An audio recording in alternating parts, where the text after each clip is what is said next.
parce que on a voulu les culpabiliser. Alors qu'il n'y avait pas de masque, on leur disait il n'y a pas besoin de masque, ça ne sert à rien. Puis les mêmes disaient 2 mois après si les masques c'est très important.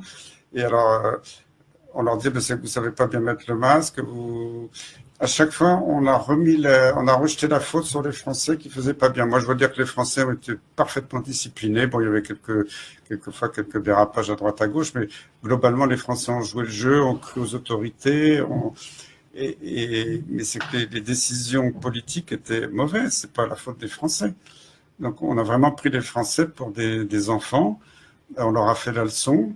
Et les Français commencent à réaliser, parce qu'au début, c'est normal, ils ont fait confiance au gouvernement. Comment un gouvernement pourrait prendre des décisions qui vont contre nous, ça paraît... On était sidérés. Oui. En tant que Français, nous, citoyens moyens, on était sidérés au début. On était confinés chez nous, on se dit qu'est-ce qui va nous arriver si on sort. Et les Français ont eu très peur, après ils ont eu moins peur, maintenant on leur refait peur. Je n'ai jamais vu une nouvelle peur comme ça aujourd'hui, alors qu'il n'y a plus de maladie, quasiment. Tout ça, c'est un peu de la manipulation de masse. Et je suis très inquiet parce que je trouve qu'il y a une dérive grave. On ne peut pas utiliser une pandémie pour manipuler les gens pour des raisons politiques ou économiques. Le masque dans la rue, c'est du grand délire. Je n'en attrape pas. Quand on demande maintenant, presque dans les cyclistes, je crois que c'était supprimé, mais même les motos... Ils n'ont pas trop su. Hein. À Paris, ça a été non, puis ça a été oui. Moi, je vois les cyclistes avec les pauvres, je ne sais pas comment ils font pour pédaler avec le masque sur le nez.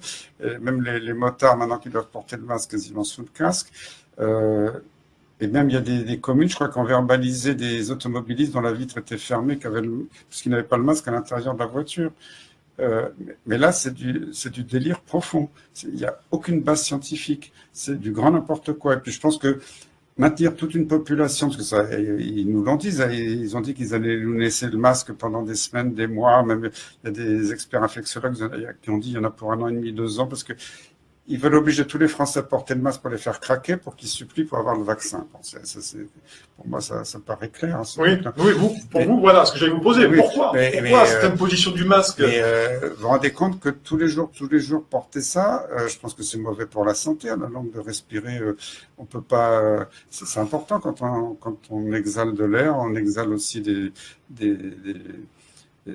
impuretés, c'est important de pouvoir respirer à l'air libre, mais se confiner comme ça avec un masque toute la journée, ça n'a strictement aucun sens. Autant c'est utile si vous êtes soignant, vous avez un malade devant vous, moi je suis le premier à dire oui, il faut mettre des masques. Mais là, on rentre en plein délire. D'ailleurs, la France est un des rares pays qui est aussi autoritaire. Je n'arrive pas à comprendre qu'on nous fasse croire que l'épidémie est en train... J'ai entendu quand même le ministère, la Direction générale de la santé, dire encore cette semaine croissance exponentielle de l'épidémie, alors qu'il y a de moins en moins de cas. C'est un non-sens scientifique de faire un test comme ça en dépistage de masse. Ces examens doivent être ciblés sur des gens qui ont vraiment, par leurs signes cliniques, une forte probabilité d'avoir la maladie. Alors si de temps en temps il y a 2-3% d'erreurs, c'est pas grave si on cible sur des gens qui sont vraiment à risque, ou leur entourage, même leur entourage qui n'a pas de symptômes. Mais c'est une erreur scientifique extrêmement grave. Et alors les experts du comité scientifique à l'Élysée cautionnent ça, le ministre est très content de ça. Pourquoi? Parce qu'ils entretiennent la peur en disant, regardez, l'épidémie repart à la hausse, mais tout ça c'est bidon, c'est pas des malades.